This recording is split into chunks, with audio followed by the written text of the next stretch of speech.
Good morning. Good morning to everybody already here. I'll see if you have already showed up early. Good morning, Disabled Advocate, and good morning, Freedom and Patrice. Look, guys,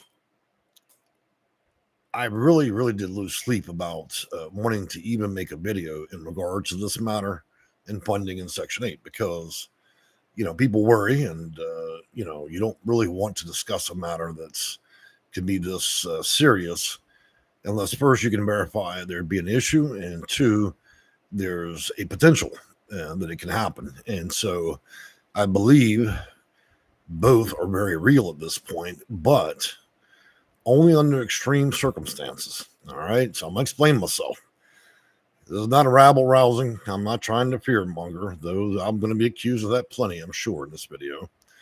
I think we need to talk in and go over all the realizations that are, all the potentials. Okay. This is not any administration.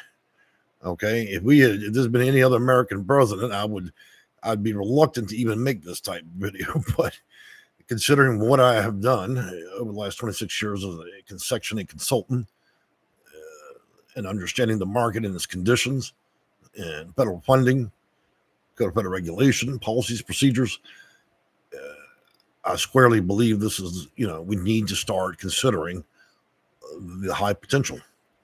All right, so let me get right directly to the point. What do I mean specifically by the title and the video itself? Well, Section 8 funding. As a government shutdown, there's already, operating most parts of the government are not operating except for what's required. But that's not what's at question here. It's whether or not there's an operating reserve, both for HUD and all 4,200 housing authorities in America. Look, guys, this is not a cash-rich program. In other words, most housing authorities, including and also HUD itself, which is not a housing authority, but the federal government, only has an operable budget for about a month, maybe two. Okay. And this is by design. There's not that much left over at the end of the day. Many of you know that feeling every time you receive your disability payment or Social Security. You save a little bit that you have left over, even if you can. So as it stands, here's what we need to consider. One, we saw from 2018, the last time President Trump was in office, there was a government shutdown that lasted approximately, and I hope I'm correct, 31 or 32 days. The potential here is most PHAs, or public housing authorities in America, have an operable budget of about a month. Okay. This is going to create insolvency for many of them if this were to continue to drag on. We enter a red zone beginning November. In other words, both HUD and most PHAs, except for the really big ones that maybe have a lot of funding, we're going to be facing a circumstance where they're not able to meet their debt obligations. Debt obligations for PHA is being able to pay or have enough money in reserve. Housing authorities aren't wealthy because they extract most of the money, don't they? And give you terrible service. And so if we arrive late October, and we're on the 7th, okay, you got about 21 days. If we arrive at the end of October and celebrate Halloween and this is still going on, then the potential goes up extremely high for November. It means anywhere starting from November 1st all the way to December, anytime up in there, you start reaching a circumstance where there's insolvency for housing authorities. They start to fall like dominoes. There's no money left. This is already, now let's keep in mind, this is already in a circumstance where we're dealing with a lack of funding this year. So the housing authorities have already been burning reserves to start with through most of the year, as much the funding has been tied up or slowly delayed. And then you add in a government shutdown. And so all these things start adding up where they're burning more cash than they're taking in. And so those debt obligations that PHAs, including HUD, their operational budgets will be gone. If we were to even hit a second government shutdown, then it would be starting on day one. So say we have this government shutdown, we managed by the skin of our teeth to get out of it in October, late October. And then, next year we fall into another government shutdown. Well, the playbook would be from day one. there would be instant chaos and fallout from not being able to meet debt obligations for vouchers and subsidized low-income housing. This goes for all programs. At present, the most protected programs is Section 202 and Section 811, but that protection only extends as far as there's government and HUD has money. And again, we reached that peril in November. So the purpose of the video is to indicate to you guys, if we cannot come, if the Democrats and Republicans don't get up their ass and quit fighting over crazy shit like pothole funding, ballparks, and every other crazy thing they want to fund, then what's going to happen in November is, like dominoes, housing authorities are going to run out of money, which means they have to turn off the lights in the building and go home. They've already done that. Clearly, for the first time in my career, okay, look at 26 years, I can't even find an open public housing authority. And what I mean by open is open waiting list. Yeah, they're open, but they're not going to, they have no interest in answering phones or doing anything. They're not being paid to do anything, and what little bit of money that they have left, I'm sure they've already pocketed with the Macy's. I think you all know that I have a very low opinion of using conflict of interest housing authorities that suck up roughly half of all the federal budget just to operate.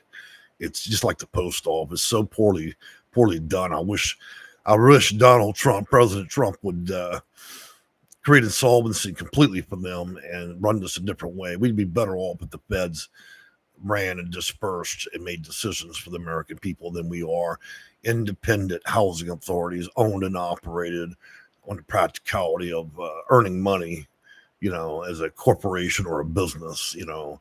People's housing and vouchers are not a circumstance where we need to turn it into a profit market. Okay. We need to take the privatization out of this seriously, because here's what happens. The housing authority doesn't lose either way. They've already got a portfolio.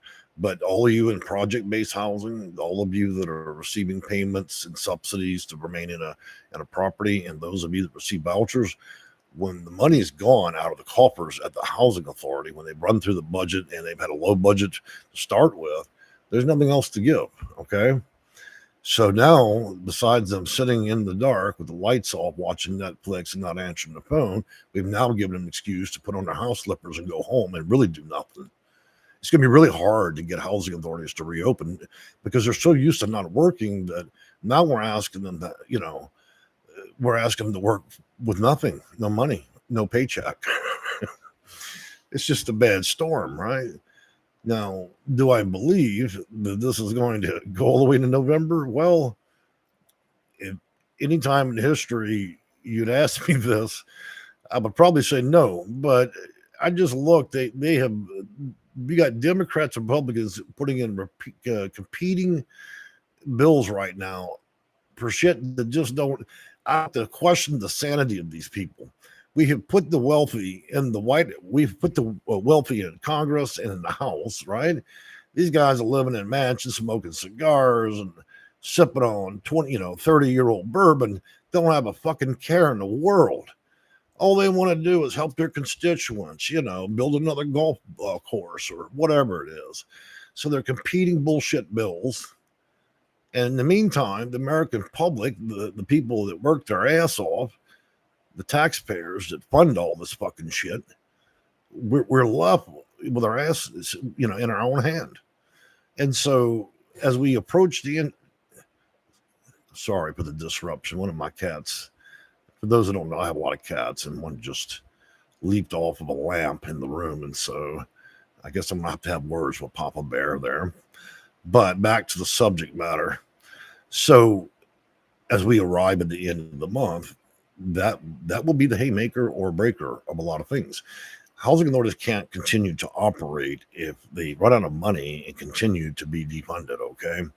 So this is going to be a difficult year, and we may have fall into a very serious period between now and Christmas where there may be lack of payments. We already have that going on. This is not new news. There are housing authorities that can't even meet their debt obligations now because of the severe lack of funding. And so people that had vouchers for quite a while aren't even getting payments. They're getting evicted. This would create a lot of problems. On a mass scale, it would create a massive problem. So the pressure's certainly there, but does it matter to people that are making 200 and 300,000 a year? Do you, the taxpayer, and those that are low income, do you matter to these people? When they roll out of their $4,000 mattress, gel mattress in the morning, does it matter whether or not that they're going to put you on the street? Well, shit, no, it doesn't matter to them. I've tried to tell you, try to tell many of that. Those that understand know where this is going. Considering the last shutdown was roughly the 31, 32 days, and you guys can check me or recheck or let me know.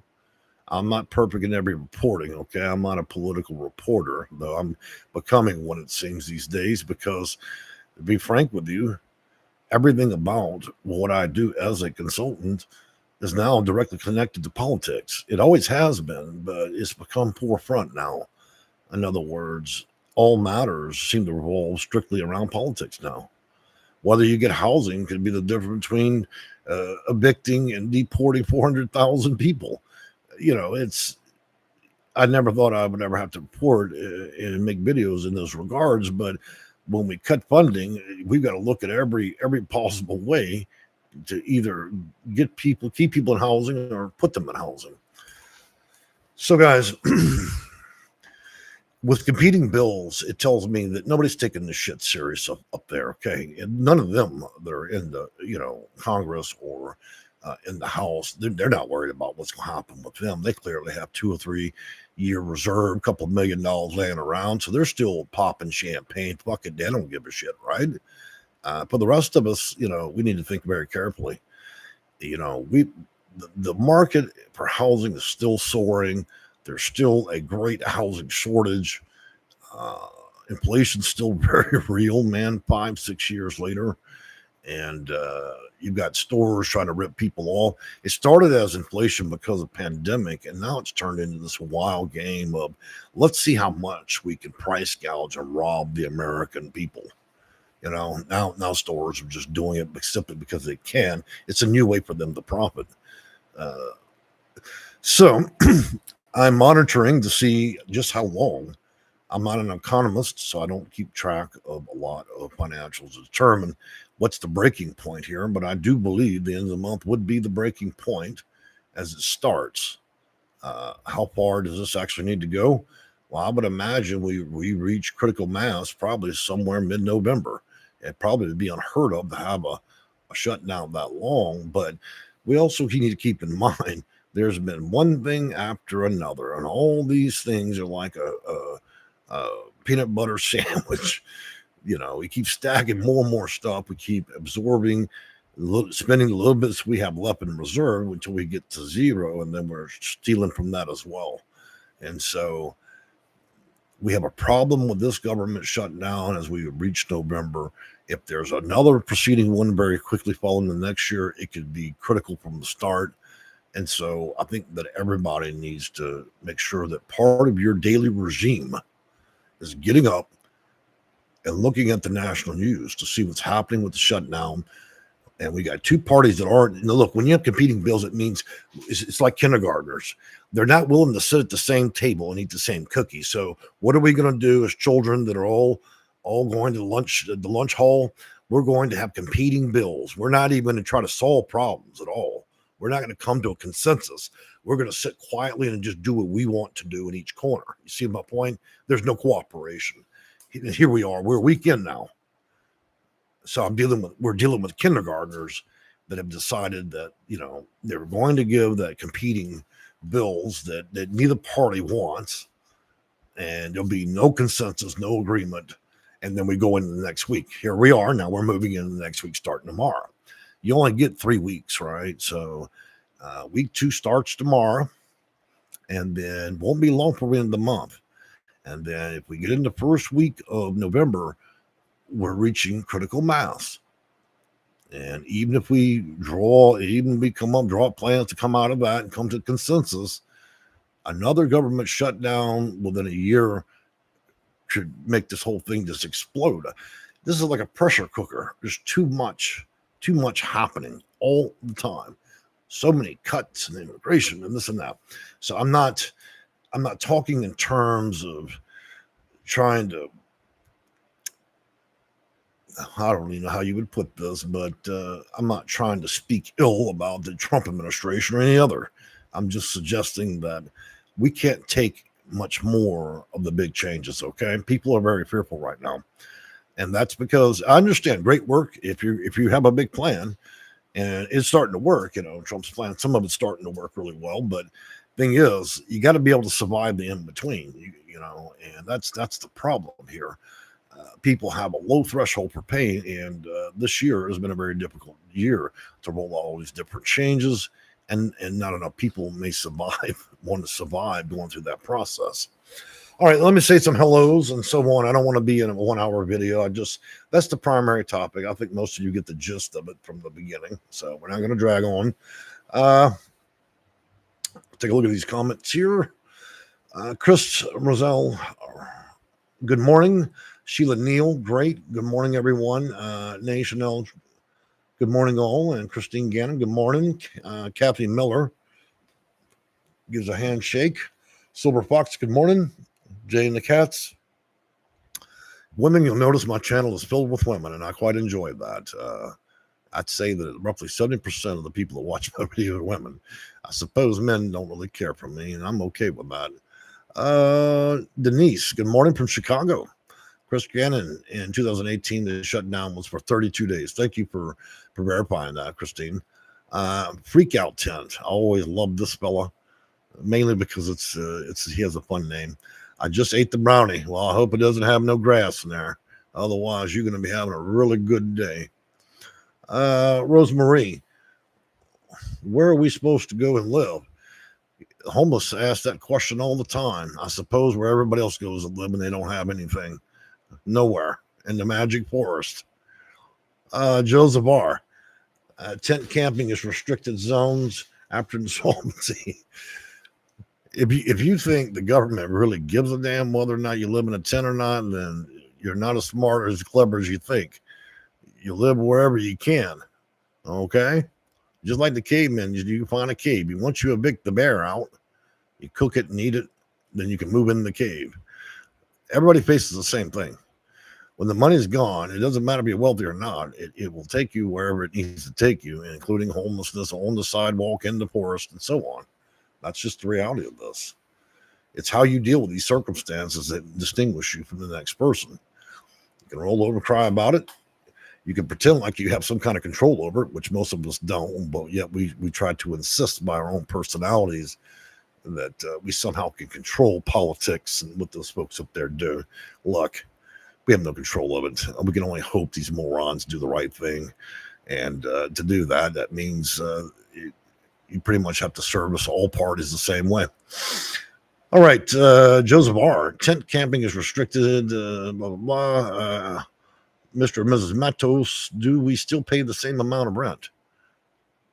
How the hell would I know that? Everybody's rent's different. I mean, there are 2 or 3 million vouchers. I would imagine if there's no money, there's no money. So you're not going to be paying anything because there's nothing to get. And I only meant that to be fun, okay? So your rent amounts and what's going to be due if things start to fail, well, if the housing authority is not open to collect your $1, then it's over with anyways. If you've got to ask that question, you're already beeped, okay? You beep, beep, beep, okay? Silver Fox. I tried for months to get in touch with the housing authority. Well, that's the same plight everybody has. You're not the original OG. You're not the original gangster here. Housing authority, the first policy, let me tell you, rule number 1 of Fight Club and housing authorities. Okay. They don't answer phones. Okay. That has not been invented there. They have a string and a can. They don't answer that. 2, if you ever have a question, they like you to go away, go talk to somebody else. They never have answers. Okay. They're not a source of information. They really don't care in most cases. And so it's not surprising to me that your experience with the housing authority, you just haven't caught them on the 8 minutes a day they're willing to talk. That's all it is. If you call every 1 minute for the next year, there's at least 1 or 2 minutes out of that day that they might answer the phone. We trick them. All right. So Zeb Brown, great channel. I hope so. I'd hate to be that monotone middle-aged man without a little spice in my life, but this job can make you delirious at times when you do it too long. That's why I'm retiring before I become bitter about it. Joseph R. Here in California, illegals get HUD. You know how many times I've heard that? It's like a comedy line at this point. You don't even need to say that. I already know these things. I mean, you're telling me there's illegals in California? Like, that's fucking shocking. There's illegals everywhere. It's like a cupcake with sprinkles, sprinkled with illegals. We couldn't even be America unless we had 38% of our country. It was illegals. And any given day, there are illegals hanging out trees like fruits. They're in the pond, swimming around. They're everywhere. You just got to look. I drive by a store and you see one of them running away from the police. They're everywhere. I'm telling you, like sprinkles on a cupcake. There are millions of them. It's part of what we do as Americans. We chase illegals. That's what we do as a hobby. You want a good hobby? Chase an illegal. If you don't like that and you want to be less confrontational, get you a roll of dimes and start dropping the fuckers over there at ICE. Okay? Get on the payphone, get your binoculars, and do some reporting. Okay? I don't want you to be a backseat driver and just come in the channel. Get out there and get your roll of dimes and start dropping them. Otherwise, if you want to do something that's good for everybody, then just be kind and courteous like most humans and mind your own business. I think that's what most people do. And I meant that only fun and loving way, okay? So don't go home and get all tearful about it. I don't want you to have a psychiatric moment over that. All right, so JP, I only watch your videos because you're hilarious. Yeah, well, my mother always was a big drinker, and I can tell you growing up was a trip. So you should expect that my personality to be no less distorted. As a consultant, roughly 40% of my clients have mental health issues. So after a while, it makes you kind of batshit crazy. So I'm quite used to that. The question will be is, can I end my career and go back out in the world and act normally? Probably not. All right, Lori B, good morning. I guess I'm late. You're never late, honey. Look, the bar, I've always got a bar stool saved for you. You don't have to worry about it. It's like joining the Cheers. We save you a stool. You can sit down and talk shit about people. We can talk politics, religion, everything. Everybody leaves my party pissed off and angry. But at least you got something when you came here. So we always save a bar stool for you guys. All right, so moving on from there. Natalie, good morning. Good morning to you. Sandy 1. I'm 66, disabled, SSI, a voucher for years. Will this affect the elderly too? Well, the elderly don't get an exemption. Okay. You have some options depending on what you're utilizing. You know, it says here you're on a voucher. I don't know what kind. So put it to you this way: government funding starts as closeout, and lack of funding, I guess, really close to November. It could potentially affect you, but I don't want to say anything to make you lose sleep. Okay. Christine Gannon, no more payphones. Now, see, you had to ruin that, Christine. That's 3 licks for that one. No payphones. Well, all right, Mama, 1999. So give me a lot of laugh faces. JP, ICE needs to come and get my obnoxious neighbor. I told you, man, they sell rolls of dimes at the bank. You find your little payphone or one of those Obama phones. And for those of you Democrats, just because I made that Obama phone comment, don't lose your shit over that, please. Okay. It just flicked in my mind, and I wanted to put it that way. All right. So Germany, who? All right. Well, good morning, Germany. Glorious Life on Wheels. That sounds interesting. Just turning in. Did you already answer this? Do landlords still have to give a 60 or 90-day dose if funds run out? Well, I think that's pretty presumptuous that there have to be a notice to bankrupt. Look, man, you can get all the notices you want. When they run out of that money, the notice don't matter. Okay, so, and you're also asking both the housing authority and your landlord to be honest. Now, that'd be like going down to the county jail and renting a unit there. Okay, you're asking the devil to please give a notice before it evicts your ass, right? You like for them to give you a notice to move out and leave them penniless, the landlord and the housing authority, right? Look, if they do it, they're probably good Christian folks. But to be honest with you, most landlords I know, and I deal with plenty of them, they ain't give anybody a notice. But they're quick to evict when that money runs out. We don't need to worry about that just yet, okay? Let's just see what happens at the end of October. It is a wake-up call. And anything is truly possible this year. I've already learned that. I used to think, the President Trump's is not a haymaker. He's not a shaker and maker. Well, he gets things done, I suppose. He'll fire you. He'll turn on anybody. Point is, he makes his own decisions and doesn't need advice from anybody. And so he is a haymaker. He probably made the hay. All right, so Glorious Life, Baby Doll Kincaid. I love that name. Good morning. This is Wynette from Chicago. We need housing here badly. You better pop a ticket at the DMV. It's going to be a minute, okay? Because after we have the shutdown, then the politicians are no longer going to be able to think and function. They require a minimum of 2 months vacation. They've got to go to Aspen to their big house. They got to help all their children, the ones that drive around in Ferraris. And so they usually start Christmas vacation late October and then grace us with their presence back in Congress and the House, somewhere in January. And housing authorities, when they hear the sleigh jingle around, let's say, early December, they completely close. They've lost all incentive. They put up a Christmas tree, lock the door, and you really can't even, for a number of years, you can't even reach them. They're still telling people, we would love to have you in the building, but you're breathing COVID on us. 5 years, there's no COVID left, but they still have signs in the door because we gave them a license to truly do nothing. I mean, literally the housing authorities were operating in their house slippers, watching Netflix. They would get rather mad. You call their personal phones and made them work in their house slippers. Now they expect a job and a paycheck. And for you to disrupt, Game of Thrones, boy, you're looking for a fast eviction and probably getting banned from the system. You don't ever fuck with Sally when she's watching Game of Thrones in the living room in her house slippers. This is what you're dealing with, a bunch of degenerates. And, most housing authorities, only the top level employees at the very top are the ones that are educated. The rest of them are comparable to Craigslist hires. Same thing you might find in the McDonald's drive-thru window. No offense to those of you that work at McDonald's, but we all know the bad ones there. All right, Tyler Duncan, important question. I'm 45 years old, received Section 8 housing through the new directions of veterans. It was labeled disabled by the housing authority, but not by the state.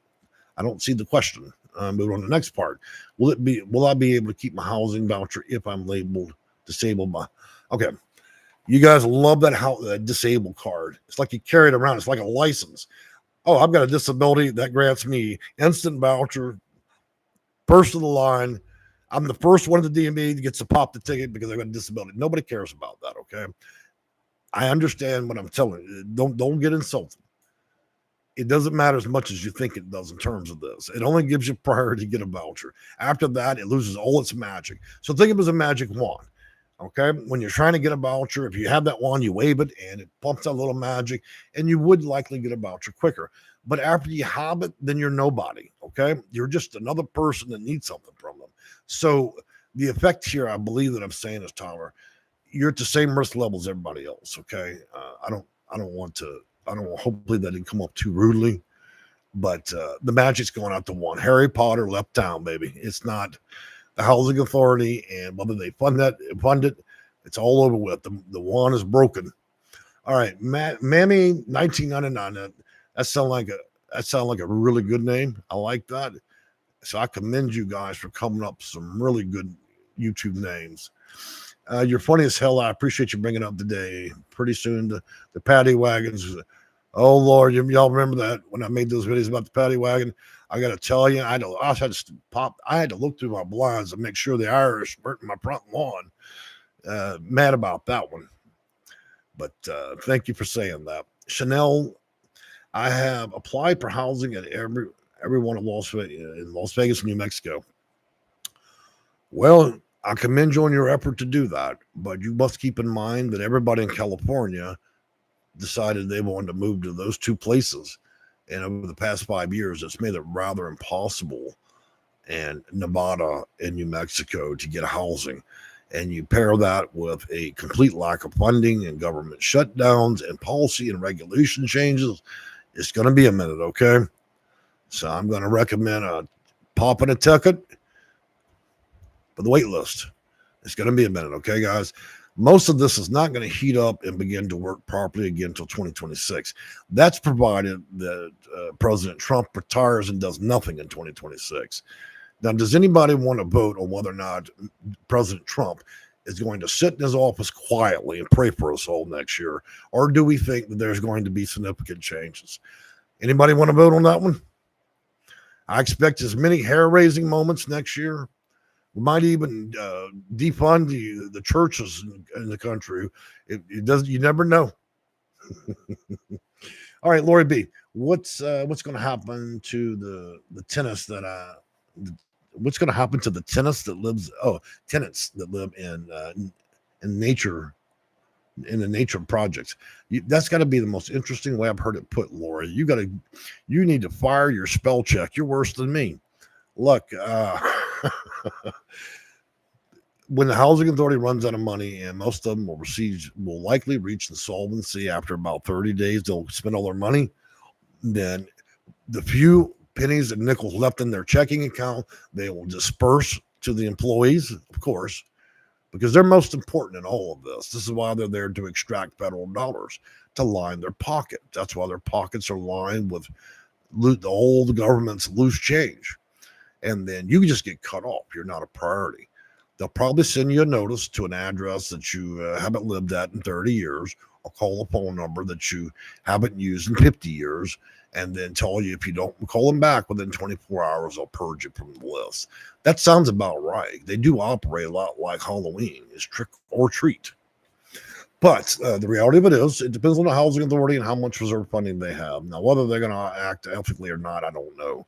But surmise to say, I don't think there's any housing authority in America that can likely sustain operating beyond mid to late November. All the money will be gone. It's just too much. Housing authorities have lots of debt responsibility because of vouchers. Some housing authorities have tens of thousands of vouchers. That's a lot of money. And in a single day, they can wipe out millions just paying rents. And so this is, every housing authority is going to have a tipping point. It's not all at once, okay? It'll be a slow tidal wave. All right, fruitful, some big, bad, beautiful bill. Look, the House and Congress, every bill they have is big, bad, and beautiful, okay? That ain't nothing new. It wouldn't matter if you put Mickey Mouse in the White House, or if you elected all one party or the other. There's always going to be shit with these bills, okay? That's just how things go. Because we don't make those decisions. They do. We vote them in, and we hope that they don't only screw us half the way. Okay, that's both parties. You usually, no matter who you put in there, you get little and power half the time. So that's just the reality. Nobody's perfect. Christine Gannon, during COVID, you had to write a letter that said losing your house would cause death. During COVID, we had so much money flowing out the government ATM, you could literally give away gold watches, okay? This is the complete reverse of the COVID and stimulus check. This is the complete polar opposite. This is what happens when there's no stimulus, and then we decide we're going to double down and cut, okay? And we fire everybody at HUD. This is the complete opposite. This is where the gates of hell are, okay? So we're just going to see if we can survive it. Look, politicians are crazy, but they're not foolish. I believe they're going to have to reconcile pretty soon. They can have all the fits and tantrums and tears they want up there, okay? But at a certain point, the American public is going to put pressure on them. I really don't see this going deeply into November. I'm just suggesting that we're reaching that hairline. That's all. These people aren't foolish. There's only so much before there's a riot. There's going to be a riot in Congress and people start tearing the doors off, okay? So this can't go on too long. There ain't going to be no 3-month shutdown. I can tell you that, because the whole country will fold in on itself. We're going to have, everybody's going to be out there like crazy villagers setting everything on fire. Okay, so I can assure you that if the lawmakers don't want to be hunted down like deer in the streets, okay, then they're going to have to do something. The question will be is how far they run that line, okay? Otherwise, it's going to be mayhem, because there's only so much shit Americans are going to put up with. All right, Tyler Duran. The reason I brought up disability was because you were saying that the new rules would not apply to disabled citizens. Okay, so under that questioning there, if they roll out new rules after all this stuff passes, okay, then if you're 62 years and older, you're disabled, then you're protected. Everybody else is not, and it depends very much on your specific case, okay?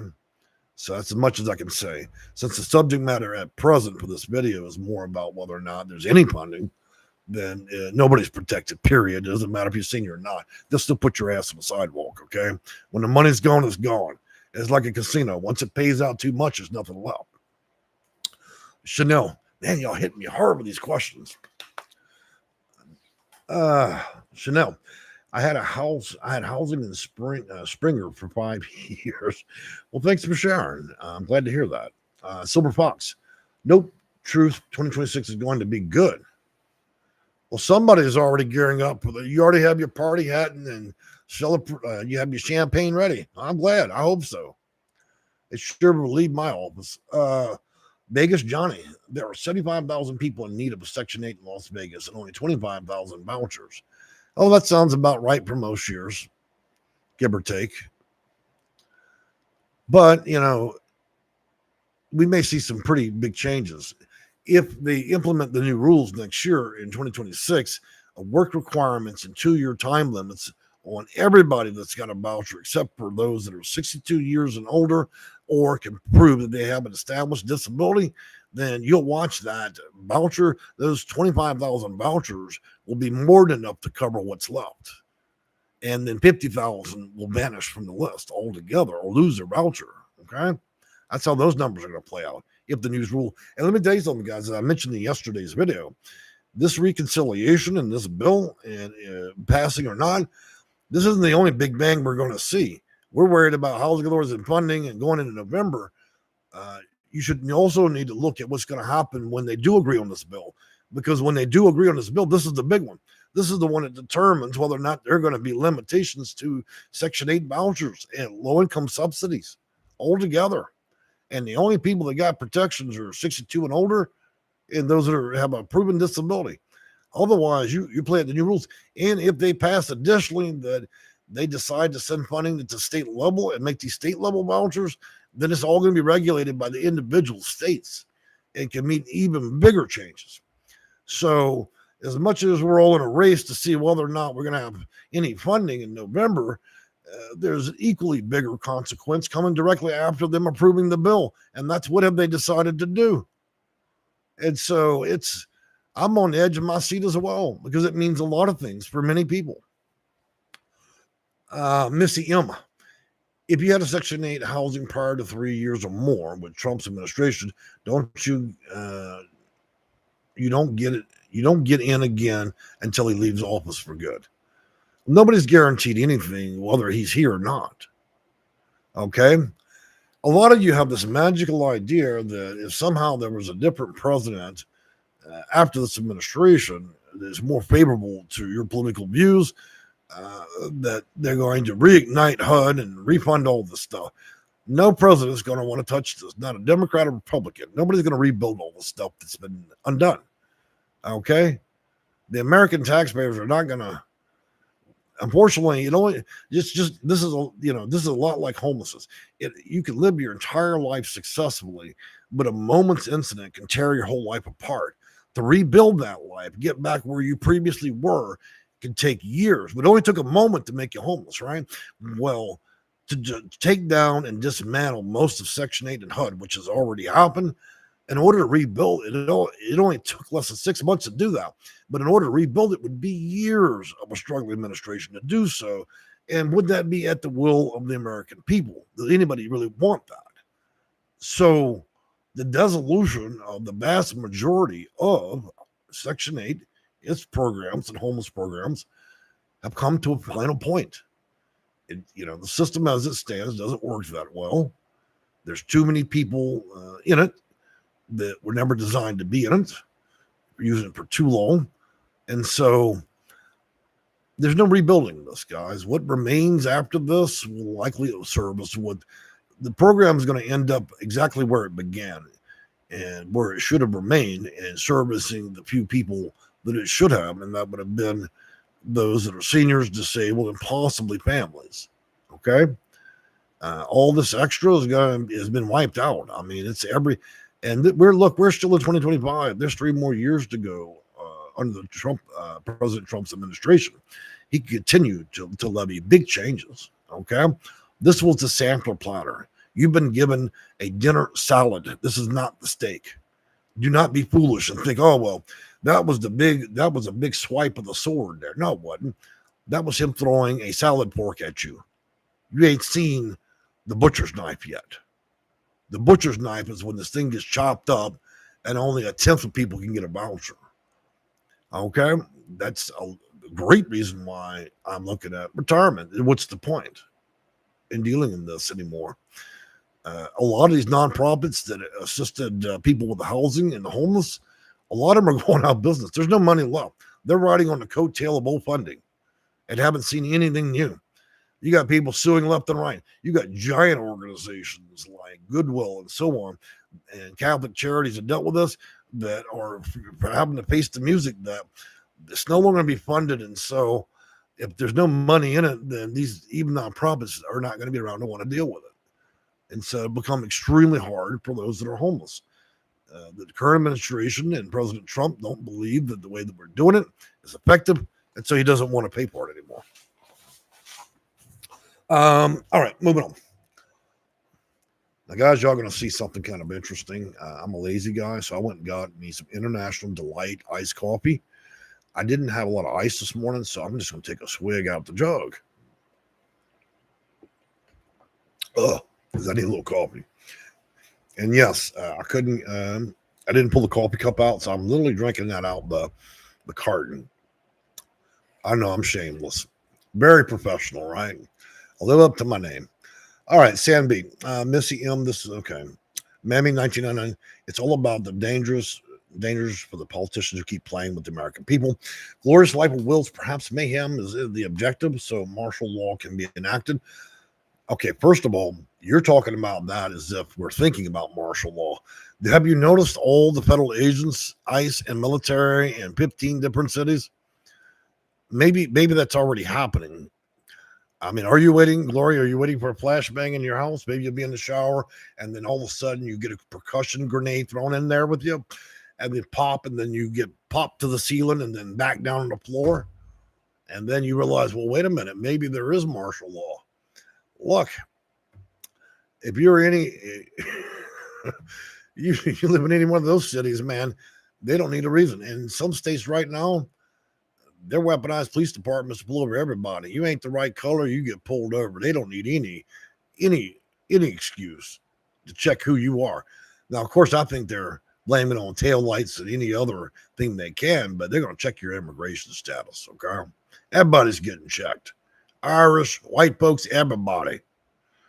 Everybody's getting checked. Florida's doing truck stops, okay? Everybody rolls through the truck stop. You're going to have to verify your blood, baby. And if you're only one generation off and you're just floating that boat and family just got here last year, well, man, oh, man. You better get out your Sears luggage because it's time to go home. Sam B, glorious life. I'm okay. Hi, Jay. Hello, everyone. Hi, Linda Bill. Well, guys, I've had a fantastic time. I tried to keep it as fun and frothy as possible. I hate to be doom and gloom. It's hard some mornings. There isn't a lot to talk about in terms of Section 8 housing when there are government shutdowns. There isn't a lot of reporting left to give. I just wanted you guys to have a perspective, consider all options, and you can discuss as much as you want in the comments section. I won't be offended. And if you say something ugly, that's okay. We all have a little ugliness in us. If it's too ugly, I might block your comment. Okay, I'll troll you back. But with that being said, I think I'm gonna wrap this up. We had a good talk, a little bit of comedy, and you guys may better understand. I will continue to monitor what's happening in Congress and the House and see if they come to conciliation and whether or not they're going to agree on a bill. If we reach Halloween and we get close to Halloween and we see that this is not, and there's still two competing bills and they're still not cooperating, then we start reaching into the red zone, danger zone in November, okay? And it will not be a very Merry Christmas for a lot of people, okay? The reality of it is we are not dogs, cats, or monkeys sweeping through the trees. People cannot live in the magic forest. I mean, you can do it, but there's a reason why homeless are living under the bridge on drugs and alcohol. Even they understand it's tough out there. Reality is tough. For everybody's sake, I hope there's a consensus where we can move forward, even if the rules are tighter, okay? But since I, like many of you as Americans, understand that this administration is making some of the largest changes ever made in U.S. history, whether you view it as good or bad, you should expect nothing less for 2026. This can go on for another couple of years. I believe that with each swipe of the program, we're going to see less and less people involved. I believe by the end of this administration, there'll probably be very few left in Section 8. The funding will likely be a quarter of what it was, and the rules will probably be very tough. You'll also watch probably half the housing authorities in America close. Not that I'll ever cry over that one. And HUD will likely remain at just 10% of its former glory. Even its website's been chopped down. I mean, they went through that and they took out decades worth of broken links and everything. And so the website's only about 10% of what it used to be. As a country, those that pay taxes make decisions for those that don't. And if we can't afford to run Section 8 and federal programs to help people, then we have to look at what's taxing that. And it may come at the cost of those that are legally here or illegally here, people that want to become Americans. Maybe we're not able to do that anymore, or at least for a while, for a generation. We cannot continue to support and be an open swinging door for the whole world. It's tough for every nation. Look, if you think China's doing any better, they're not. They just fudged their numbers a lot, and they got twice the population. Okay, the American dream is whatever you make it, right? But being an American is a privilege, and sometimes we have to reject those privileges, especially when we're trillions. Look, when we borrow so much money, we're going to reach a point very soon when we can't even pay the interest on this stuff. It's more than the gross domestic demand. That means we owe more money than the country even produces in a year. The interest payments in trillions, we're going to reach, it could be a potential insolvency of the country. And we're not the only one facing that. We're printing money we don't have, just like a lot of countries. You see what happens in countries when they print money too long. Look at parts of Africa, look at parts of South America where, people, the money there, you have $1 billion and it ain't worse yet. We've seen the play out. That's when we reach that point, then inflation will ride completely unchecked. Do I think we'll ever see that in this lifetime? No. Because one thing we're good as Americans is figuring our way out of holes. But I don't know where the future of this country is going to go in the next 100 years. And I don't know where the future of many countries are going to go, because currently the system we have, our monetary system around the world, doesn't work very well. This borrowing and lending is killing everything, and it's getting worse each generation. And so I worry about that. And why do I bring that up when all this is about Section 8 housing? Because all these things are like a tree of life. It's all connected. Okay? Housing market, rents, all of it, money, the American dollar, the value of it, all these things are connected. If you have a problem with one, then eventually it shakes the tree and affects everything in it. Okay. And so we need to look at, we need better. We need to do better politically, and we also need to look at our debts. I mentioned yesterday that We own probably the top 10 companies in the world, but yet they pay less than 2 or 3% tax in this country and hide their money all over the place. I had a person comment that's Irish from Ireland. They said, look, we don't. They put their money here in our country, but they don't give us any of it. So, as I mentioned yesterday, a company like Apple, they have $500 billion in cash laying around.